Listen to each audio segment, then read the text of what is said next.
Pendant l'été, Joborama passe en mode replay. En attendant la nouvelle saison, redécouvrez un épisode qui a marqué les auditeurs. Je veux pas savoir, je mets la tête dans le sable et je verrai ce qui se passe. Baby-foot, corbeille de fruits, séance de méditation. Bon, est-ce que c'est vraiment une politique de santé, sécurité au travail, tout ça, ou c'est un peu juste un coup de com'?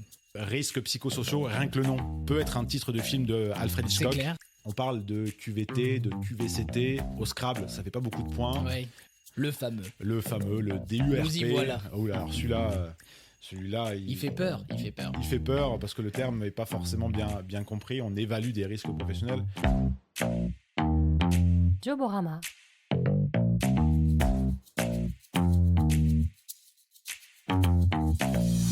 Votre panorama sur l'emploi. Bonjour à toutes et à tous, ravi de vous retrouver pour un nouvel épisode mensuel de Joborama, votre panorama sur l'emploi. Je suis Jonathan Gozard, recruteur indépendant, expert RH et chroniqueur média spécialisé en emploi. Joborama, c'est votre podcast pour donner un coup de boost à votre carrière et échanger sur de nombreux sujets du monde du travail. Mais surtout, vous êtes très nombreux désormais à écouter Joborama et les épisodes Jobo Chrono chaque lundi. Merci pour votre fidélité. Aujourd'hui, on aborde un sujet qui concerne tous les travailleurs, tous les secteurs, tous les niveaux d'expérience, la santé et la sécurité au travail. Parce qu'au-delà des contrats, des salaires et des opportunités professionnelles, il y a un élément fondamental qui impacte directement l'emploi. Dans quelles conditions travaillons-nous ? Un salarié sur 3 déclare ressentir une forme de mal-être au travail, que ce soit à cause du stress, des conditions physiques difficiles ou d'un manque de prévention. Pourtant, la santé au travail ne devrait jamais être un sujet secondaire. Accidents, maladies professionnelles, risques psychosociaux, comment les prévenir, pourquoi certaines entreprises sont en retard sur ces enjeux, quel rôle les employeurs, les managers et les salariés ont dans cette dynamique. C'est ce que nous allons voir dans cet épisode, parce que bien travailler, c'est aussi travailler en bonne santé. Il est temps d'en parler. C'est parti.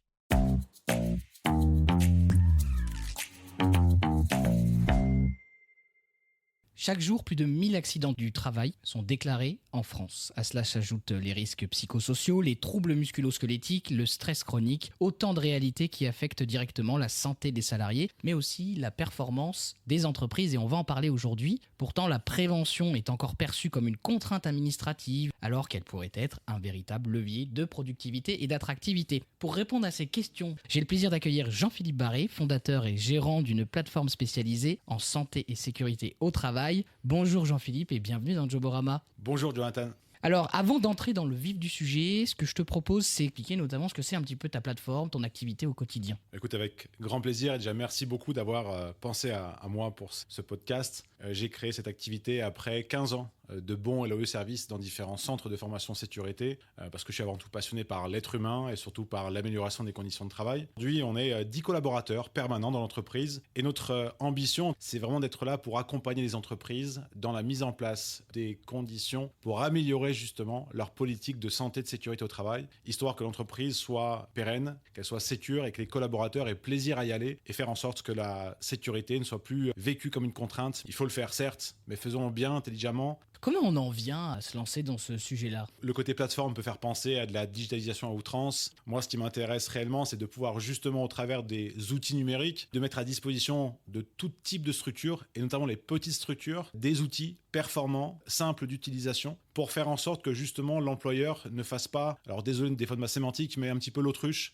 d'un point de vue code du travail. Je veux pas savoir, je mets la tête dans le sable et je verrai ce qui se passe. J'ai vraiment voulu penser cet outil pour dire, vous avez plein de contraintes, et ben on est là pour vous accompagner avec quelque chose de extrêmement simple. L'humain, et je crois aussi l'être humain également. Oui. Je pense qu'on le sent bien, et c'est tout ce qui nous intéresse dans ce podcast. Ça tombe bien. Ça recouvre quoi exactement ? La santé et la sécurité au travail. Notre livre de recettes, principalement, c'est le code du travail. Il y a notamment un article qui nous anime au quotidien, qui est l'article L4121-1. Alors, je ne suis pas juriste en la matière, et encore une fois, je ne suis pas là pour être le donneur de leçons, mais c'est surtout ça, celui-là qui nous intéresse, à savoir que l'employeur a une obligation de résultat sur la santé et la sécurité des collaborateurs. Et ça, concrètement, ça veut dire quoi ? C'est de la santé physique, on l'imagine assez facilement, que la personne reparte dans le même état physique que celui dans lequel elle était venue au travail le matin, mais surtout de plusieurs années maintenant, la santé mentale. Ouais, on en parle de plus en plus. On en parle de plus en plus, les fameux risques psychosociaux, rien que le nom peut être un titre de film de Alfred Hitchcock. C'est clair. Et c'est aussi pour ça qu'on est là, pour essayer de le dédramatiser, d'en faire vraiment de la prévention et pas systématiquement du curatif. Et on a surtout pour vocation de faire en sorte que les salariés, on les rende autonomes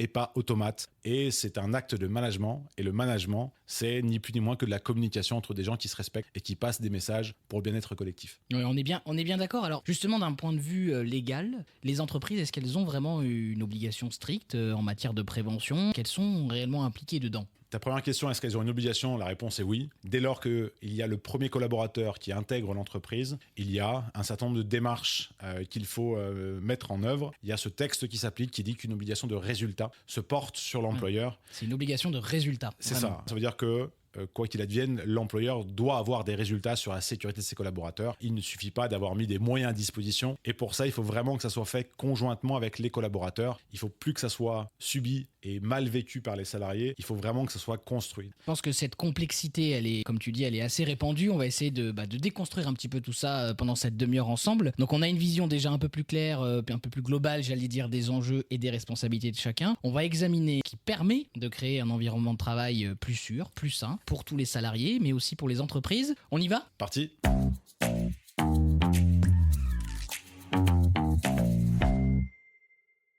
On pense souvent que la santé et la sécurité au travail concernent principalement les secteurs à risque comme l'industrie ou le bâtiment. Pourtant, aujourd'hui, les troubles musculo-squelettiques et les risques psychosociaux, on en parlait en introduction, explosent, y compris dans le tertiaire, burn-out, arrêt longue durée. Les conséquences sont lourdes pour les salariés, mais aussi pour les entreprises. Selon une étude d'ailleurs de l'assurance maladie, les troubles musculo-squelettiques représentent à eux seuls près de 87% des maladies professionnelles reconnues en France. Alors Jean-Philippe, pourquoi certaines entreprises, avec des chiffres, j'allais dire aussi élevés, tardent-elles encore à intégrer ces enjeux? Est-ce que c'est une question de coût, de méconnaissance, ou une culture qui évolue un peu trop lentement? Je pense que tu as bien identifié les sources de nonchalance potentielle vis-à-vis de la réglementation. C'est un petit peu tout. Il y a, je pense, à la base, beaucoup de méconnaissance de la réglementation, puisqu'il y a beaucoup de chefs d'entreprise qui vont créer une structure parce qu'ils ont été de très bons exécutants sur une action particulière. Mais le rôle de chef d'entreprise, c'est certes de faire grandir son activité, mais c'est aussi potentiellement pour certains de s'entourer. Et de s'entourer veut dire embaucher les salariés. Et la compétence de faire n'est pas la même que celle de savoir faire.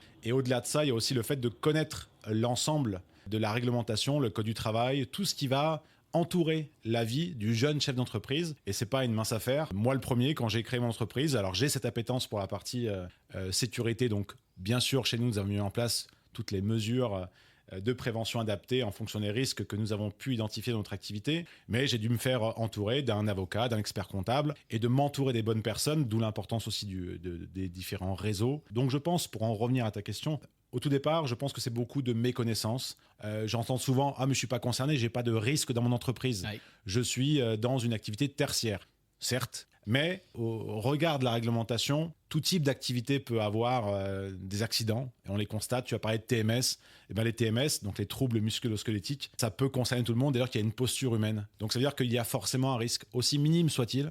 Encore une fois, la réglementation, il faut certes la comprendre, on peut se faire accompagner pour ça, par les gens avec qui on travaille, parce que c'est vraiment, encore une fois, un effort collectif. Et il faut vraiment qu'on accompagne dès le départ les entrepreneurs sur ces sujets-là. C'est pas compliqué, et savoir quel est l'objectif visé. Est-ce qu'il n'y a pas une perception un peu erronée, justement, où certains dirigeants considèrent que ces actions, c'est plutôt des contraintes plutôt qu'un vrai levier de performance? Est-ce que, avant de proposer des solutions, de parler de santé, sécurité au travail, il ne faut pas déjà aller convaincre que c'est une réalité? Alors si, ça c'est indispensable, c'est de l'éducation, c'est de l'accompagnement, et tout ça, il faut acculturer le chef d'entreprise dans son parcours. On peut avoir fait le meilleur business plan du monde, on peut avoir le meilleur commercial du monde, on peut avoir le meilleur service du monde. Malheureusement, il suffit d'un grain de sable parfois dans une entreprise et c'est un vrai château de cartes. Et ça, on minimise souvent les conséquences de quelque chose que l'on a mal évalué dès le départ. Je ne dis pas qu'il faut faire ceinture et bretelles tout de suite, Mais en tout cas, il faut en être conscient, savoir quelles sont les différentes étapes, les différents jalons que l'on va mettre en place. Conséquence, ceux qui négligent la prévention voient souvent une hausse de l'absentéisme, une baisse de la productivité, des engagements des équipes. Il y a aussi un risque juridique réel, on en a parlé tout à l'heure. Une étude de l'INRS avait révélé que le coût du stress professionnel en France pouvait atteindre 3 milliards d'euros par an. Donc il y a aussi une notion financière derrière. Concrètement, aujourd'hui, les obligations légales d'un employeur en matière de santé et sécurité, jusqu'où va la responsabilité ? Et son obligation, c'est de tout mettre en œuvre pour protéger ses salariés, et ce de manière continue. C'est pas du one shot. Donc ça veut dire que c'est une vraie politique santé, sécurité qu'il faut mettre en place dans l'entreprise et qu'elle s'adapte puisque le travail évolue au fur et à mesure. C'est un cadre légal qui est certes exigeant, mais qui dit exigeant dit aussi de la performance. Le à peu près ne dure pas très longtemps. Donc ça veut dire que ça donne aussi un certain cadre. On pense souvent santé, sécurité au travail, avec plein d'acronymes, plein de gros mots. C'est vraiment quelque chose qui permet de cadrer une activité et de faire en sorte de les partager pour que tout se passe pour le mieux. Ne pas faire l'autruche, j'ai bien compris les leçons. Quand on ressortira la tête du sable, le problème sera encore là, voire même pire. Alors, code du travail subi, en tout cas, moi, ce que j'entends souvent, c'est que justement, la réglementation française, c'est une des plus strictes d'Europe. Tu peux nous dire vraiment les sanctions, très précisément, qu'encourt une entreprise qui ne respecterait pas ses obligations. Est-ce que les salariés sont mieux armés aujourd'hui qu'avant pour faire valoir leurs droits en la matière ? Les responsabilités du chef d'entreprise peuvent être très lourdes. Au niveau pénal, au niveau civil, au niveau financier, mais il y en a surtout une, c'est les conséquences d'un drame humain. Parce qu'effectivement, on peut avoir des conséquences financières, un accident de travail, ça fait potentiellement arrêter une entreprise. Il y a aussi la perte d'image, un accident de travail, tout se sait, puisqu'il y a une enquête qui est menée, il y a les services de gendarmerie ou de police qui vont venir. C'est un engrenage derrière. C'est énorme. On s'en rend pas compte, mais on parle souvent, oui, c'est du pénal, oui, c'est du civil, mais conséquences morales. Pour moi, c'est la plus grande sanction que le chef d'entreprise a au-dessus de sa tête. Ça, je peux en attester par contre, ce que je connais. J'ai eu malheureusement dans mon entourage des chefs d'entreprise qui ont eu des accidents dans leur société. Ouais. Et ce qui en ressort réellement, c'est cette peine qui leur vient sans forcément l'avoir voulu. Alors, je n'ose même pas imaginer les gens qui le font sciemment. Et oui, ça existe encore, des gens qui occultent volontairement la réglementation au profit du bénéfice. Écoutez, ça... que chacun balaye devant sa porte. Ouais. C'est pas du tout comme ça que nous, on accompagne et qu'on veut accompagner nos clients. Tu parlais de l'engrenage et tu disais effectivement que ça pouvait avoir des conséquences derrière en matière d'image. Donc, je pense que tu pensais aussi à la marque employeur. On a 70% des salariés qui considèrent justement que ce sujet de qualité de vie au travail, c'est un critère décisif dans le choix d'un futur employeur. Est-ce que toi, tu constates aujourd'hui vraiment une prise de conscience sur le fait qu'une bonne politique de prévention, ça peut vraiment être un atout, aussi justement pour fidéliser les talents, améliorer sa marque employeur ? Quand on entend la notion de marque, moi directement, Jonathan, si tu me permets, si tu me parles de marque, je pense tout de suite à des grands groupes. Donc on peut se dire que nous, TPE, la marque employeur, n'a pas de place dans notre quotidien. Alors que malheureusement aujourd'hui, les rôles se sont un peu inversés. Il faut que l'employeur puisse montrer patte blanche potentiellement, mais puisse surtout attirer de nouveaux talents. Et cette fameuse marque employeur, je pense réellement que les notions de santé, de sécurité en font pleinement partie. Puisque si tu arrives dans une entreprise et que tu vois que tout est en ordre, que tu as de l'affichage, que les choses sont propres, tu te dis j'arrive dans un environnement où le chef ou la chef d'entreprise prend soin de ses collaborateurs. Clairement. Et c'est vraiment quelque chose qui te permet d'attirer du monde. Je ne dis pas que c'est la seule solution, mais c'est une très bonne manière. Et à l'inverse, quand tu rentres de quelque part où tu vois un pont roulant qui circule avec des gens autour, tu te dis, je ne suis pas sûr de vouloir rester ici. Et on le voit très bien, on a développé une solution pour faire de l'accueil sécurité à l'aide de réalité virtuelle projetée directement dans l'environnement. Donc, ce qui fait qu'aujourd'hui, les outils qui sont à disposition des acteurs de l'emploi, tu sais très bien de quoi je parle quand je parle d'emploi, voire même bien mieux que moi, c'est vraiment des choses qui sont indispensables. Et la marque employeur et les sujets de santé et sécurité en font pleinement partie. On parle de QVT, de QVCT. Au Scrabble, ça fait pas beaucoup de points. Ouais. C'est vraiment une question de philosophie. Pour les candidats et les salariés qui nous écoutent, et je sais qu'ils sont nombreux à écouter Joborama, quels sont les signaux vraiment concrets qui peuvent montrer, quand on arrive dans une entreprise, qu'il y a une vraie culture de prévention ? Alors tu parlais à l'instant des vidéos, des outils qui pouvaient être créés pour se projeter un petit peu sur l'intégration. Est-ce qu'on se contente d'un simple affichage réglementaire ? C'est quoi qu'il faut repérer ? Bon, il y a forcément, avec mon œil critique sur les sujets de sécurité, je regarde plein de choses. La manière dont les entreprises, les voitures sont garées, l'affichage, les rampes, tous ces sujets-là. Mais là, je dirais que c'est une déformation professionnelle. professionnelle. Mais en tant que primo-accédant à l'emploi dans une entreprise, je dirais que ce qui est important, tout de même, de s'assurer qu'il y ait un vrai accueil sécurité. Et c'est pas juste, tu mets tes chaussures de sécurité, tu mets ton casque et tu vas au feu. Il faut vraiment qu'il y ait sentir une appétence humaine de son manager directement sur ces sujets de sécurité, puisqu'une tâche bien expliquée, c'est une tâche où il y aura de la prévention et surtout qu'il y aura sans aucun doute une meilleure productivité.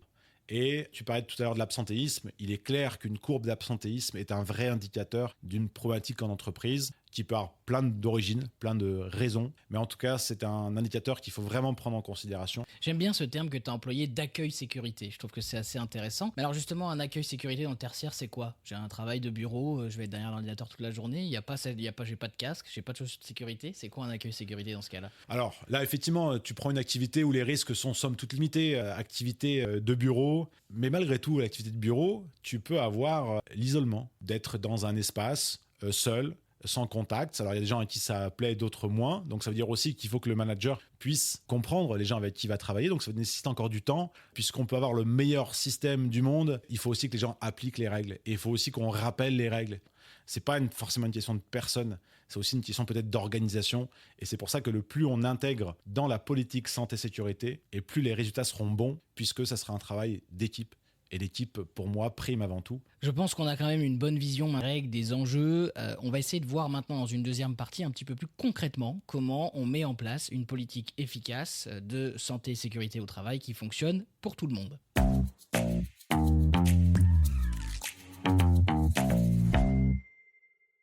Ce qui freine souvent les entreprises, c'est la peur de la complexité. On imagine des audits interminables et des coûts élevés. Pourtant, les solutions existent, les bénéfices sont tangibles. Jean-Philippe, je suis chef d'entreprise. Par où je commence pour structurer ma démarche de prévention efficace? Est-ce que je démarre par un diagnostic, de la formation, j'améliore ma culture d'entreprise, je fais quoi?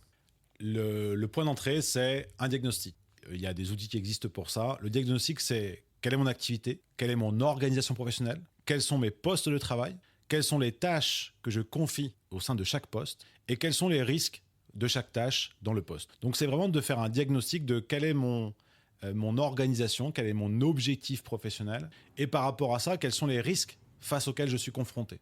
L'idée, c'est pas de se dire ah bah non, celui-là, je l'occulte volontairement, puisqu'encore une fois, c'est dans cette tâche-là que l'on ne va pas réaliser qu'il va se passer forcément le problème. Donc c'est vraiment tout d'abord de commencer par un état clair et précis de la situation à date, voilà ce que je fais, voilà ce que je devrais faire. Et c'est ni plus ni moins que de mesurer un écart entre une situation qui devrait être et qu'est-ce que je fais. Plus l'écart est grand, plus le risque et le danger surtout sont importants. C'est là où il va falloir que je mette des moyens pour faire en sorte que tout se passe pour le mieux. Carte sur table, c'est le dirigeant de son côté ou est-ce qu'on peut vraiment y associer les salariés dans cette démarche? Est-ce qu'il faut d'ailleurs les associer? Il faut que les salariés soient impliqués. Les salariés, ils sont là pour venir œuvrer dans le cadre de leur contrat de travail. Donc ça veut dire que le plus on implique les gens dans la construction des règles de sécurité, le mieux le système va se porter puisqu'il y aura une vraie communication. Et quand vous n'avez plus de signaux remontés par le terrain, c'est là où vous devez être alerté. Parce que c'est soit tout roule parfaitement. Ce qui est assez rare, j'imagine. Il y a le facteur humain. Le facteur humain, il y a forcément des problèmes. C'est indéniable et c'est indispensable pour nous faire progresser, être en alerte permanente. Donc je dirais bien que attention, quand vous n'avez pas de remontée du terrain, c'est soit que vous êtes devenu sourd, mais c'est surtout peut-être que vous n'avez plus le lien avec vos équipes. Et c'est là où il y a un vrai nouveau danger qui peut se produire. Le message est clair, un bon plan de prévention ne peut pas être uniquement descendant. Indispensable. Une entreprise, est-ce qu'elle doit vraiment couvrir, j'allais dire, tous les risques qui existent? Est-ce qu'il y a plutôt certaines priorités qu'il va falloir cibler pour avoir vraiment un impact réel? Parce que ça peut faire un peu usine à gaz, tout ça, de se dire, oh là là, des risques, moi dans mon entreprise, j'en ai plein. Par où je commence finalement? C'est là où il y a une obligation réglementaire qui, pour moi, j'aime pas forcément les termes d'obligation, mais c'est comme ça que c'est vécu. C'est vraiment une aide à la prise de décision. C'est un décret qui date du 5 novembre 2001 avec le fameux document unique d'évaluation des risques professionnels. Le fameux, le DURP. Nous y voilà. Oh là, alors celui-là, il fait peur. Il fait peur parce que le terme n'est pas forcément bien compris. On évalue des risques professionnels. Mais en fait, c'est de là que tout part, puisque la démarche de rédiger un document unique, qui pour info est une obligation depuis 2001 pour toute entreprise de plus de 1 salarié. L'identification, elle est relativement, alors forcément venant de la bouche d'un apparemment expert, je vais dire simple. Il y a une nomenclature de risques qui existe. Et c'est toujours pareil, il faut avoir cette logique de se dire, je préfère faire quelque chose qui couvre 80% de mon organisation et de mettre en place des choses plutôt que d'attendre d'avoir atteint le 99,9% pour mettre en place un plan d'action, parce que c'est le temps de passer de 80 à 99,9, c'est là que l'accident va se produire. Peu importe la méthode d'évaluation des risques, ce qui est important, c'est d'en voir l'amélioration. Il y a une méthode classique qui est de dire je vais évaluer en termes de fréquence d'exposition à risque. Est-ce que c'est tous les jours, toutes les semaines, tous les mois, tous les ans ? Est-ce que c'est grave ? Est-ce que ça va être juste je peux me faire une entorse du doigt, me couper le doigt, me couper la main, le bras, ou est-ce que je peux carrément mourir ? Oui. Donc c'est vraiment de ce point de départ-là, de se dire quelle est ma cartographie de risque, une vraie frise chronologique à votre équipe en disant ben voilà l'ensemble des risques et voilà dans quel ordre on va les traiter, de telle manière à ce que les gens soient conscients que les choses peuvent et vont se faire étape par étape. On peut trouver des choses sur les sites internet. Il y a un très bon site qui s'appelle l'inrs.fr qui apporte tout un tas d'informations sur la prévention des risques professionnels avec tout un tas de supports, de vidéos, de prévention. Il y a beaucoup de choses que l'on peut faire.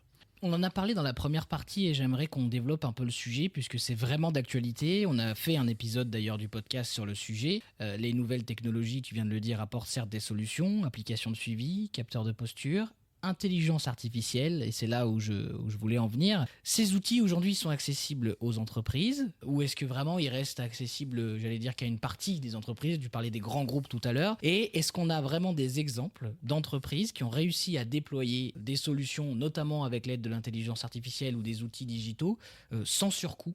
Avant de parler de l'intelligence artificielle, je dirais qu'il y a surtout l'intelligence BSP. Est-ce que Jonathan, ça te parle ? BSP. Je n'en ai pas la moindre idée de ce que veut dire encore ce nouvel acronyme. Eh ben, alors c'est un acronyme qui n'est pas dans le code du travail, ça s'appelle le bon sens paysan. D'accord, ok, Puisque oui. avant de confier à l'artifice, à l'intelligence artificielle, de la réflexion sur le comportement humain, il faut que les choses passent par du bon sens paysan. Le bon sens paysan, c'est de revenir aux fondamentaux, à la terre, à la réflexion. Plus on va donner des outils numériques aux personnes, le plus on va les rendre automates, moins autonomes.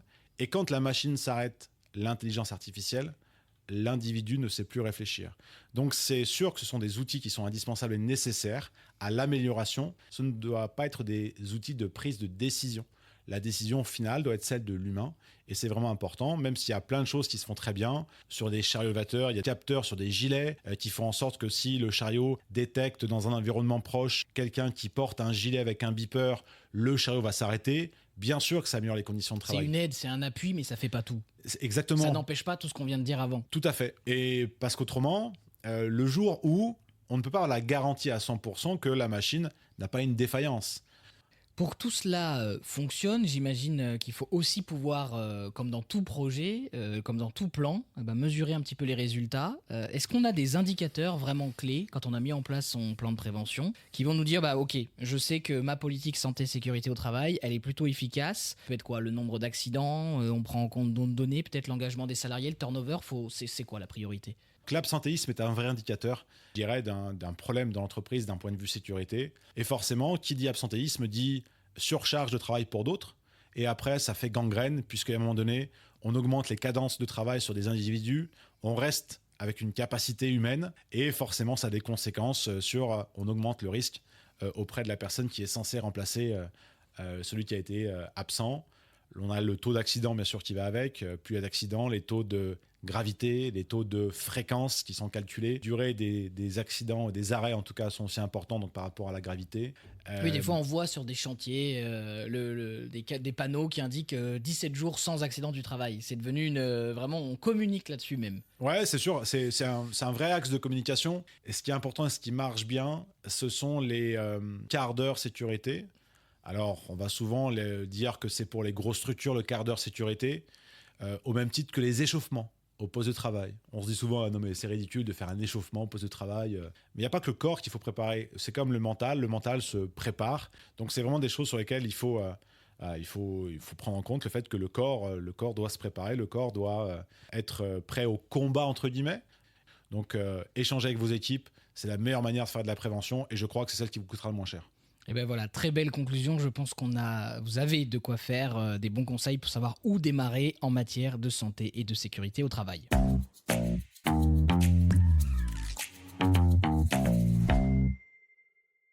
Santé au travail, qui doit vraiment faire l'effort? C'est le moment de notre rubrique, Jean-Philippe, où on se parle franchement dans Joborama. On aborde les sujets sans détour. Et justement, la santé et la sécurité au travail ne se limitent plus aux casques et aux chaussures de sécurité, on l'a dit. Avec l'essor du télétravail, les frontières entre risques physiques, psychologiques sont beaucoup plus floues. Alors, responsabilité partagée ou écran de fumée, gadget ou vraie solution, parlons-en franchement. On attend beaucoup des employeurs en matière de prévention, mais les salariés ont aussi leur part de responsabilité. Est-ce que les salariés doivent être plus acteurs de leur propre bien-être ou est-ce que c'est une manière pour certaines entreprises de se dédouaner ? Non, il faut vraiment que le salarié soit un acteur, c'est sa santé et sa sécurité avant tout, puisque c'est son corps, c'est sa vie. Donc il faut vraiment que lui soit là pour remonter les problématiques qu'il rencontre au quotidien.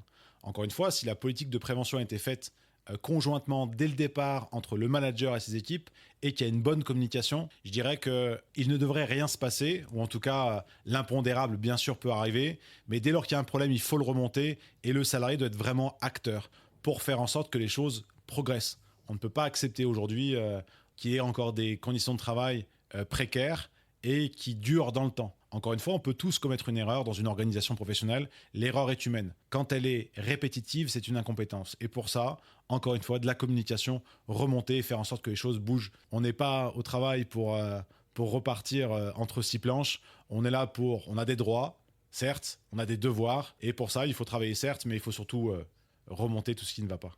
Alors parfois les gens se plaignent, mais on a quand même certaines entreprises qui affichent des actions bien-être, baby-foot, corbeille de fruits, séance de méditation. Bon, est-ce que c'est vraiment une politique de santé, sécurité au travail, tout ça, ou c'est un peu juste un coup de com'?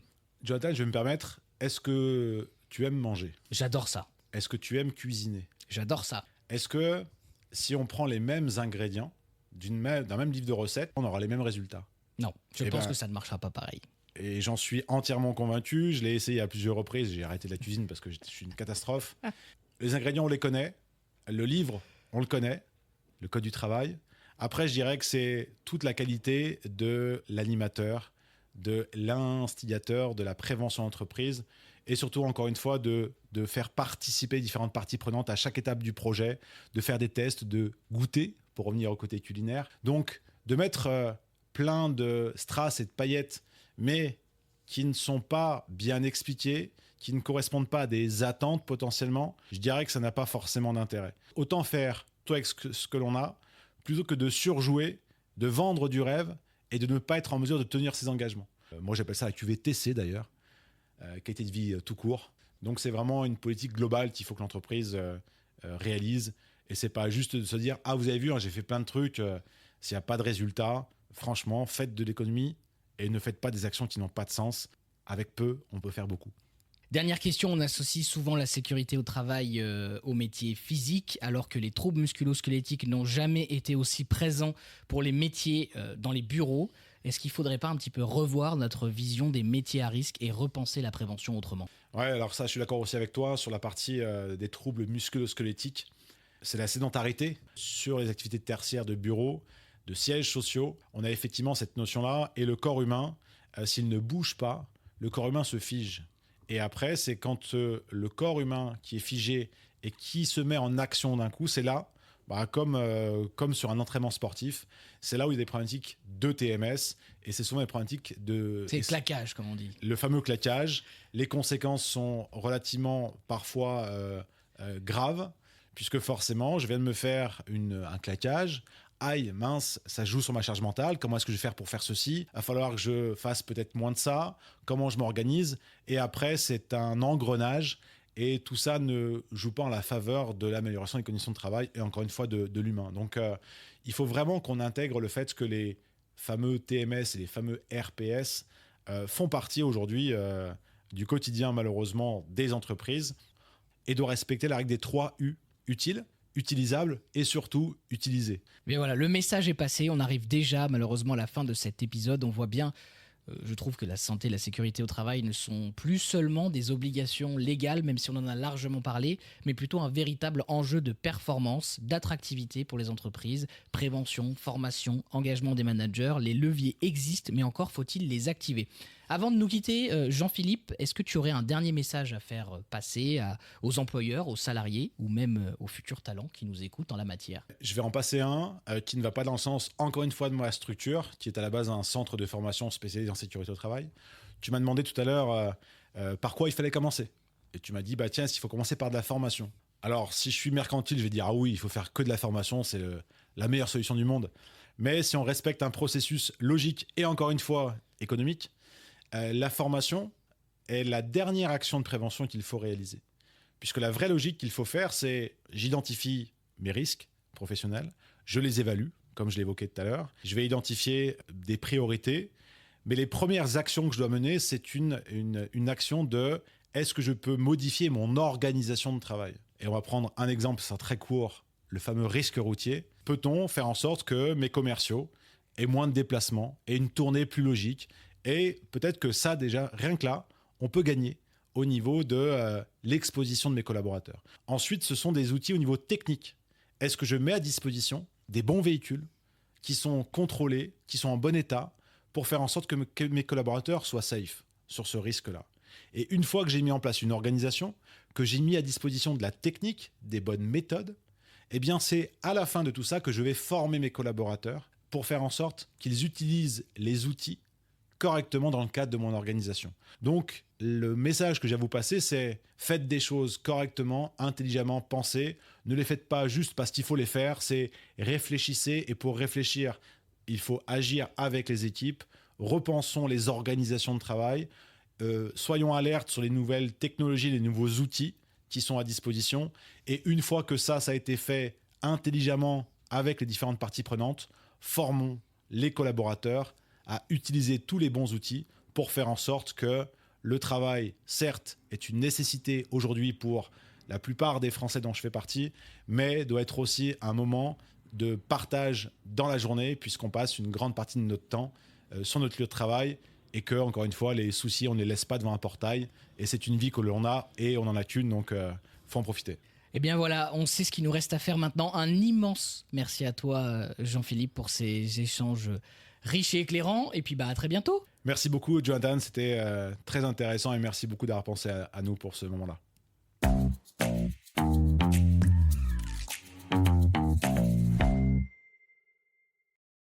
C'est la fin de cet épisode consacré à la santé et à la sécurité au travail. Vous l'aurez compris, la prévention, bien menée, est un levier de performance et non une contrainte. L'entreprise a une obligation légale de protéger ses salariés et les manquements peuvent vraiment coûter cher. Intégrer une culture de prévention est un investissement rentable à long terme. Si cet épisode vous a plu, n'hésitez pas à vous abonner à Joborama, à écouter les épisodes précédents et mettre 5 étoiles sur Spotify et Apple Podcasts. Je vous retrouve prochainement dans des épisodes de Jobo Chrono et dans un mois pour un nouveau Joborama sur le sujet de la communication au service de l'emploi. C'était Joborama, votre panorama sur l'emploi.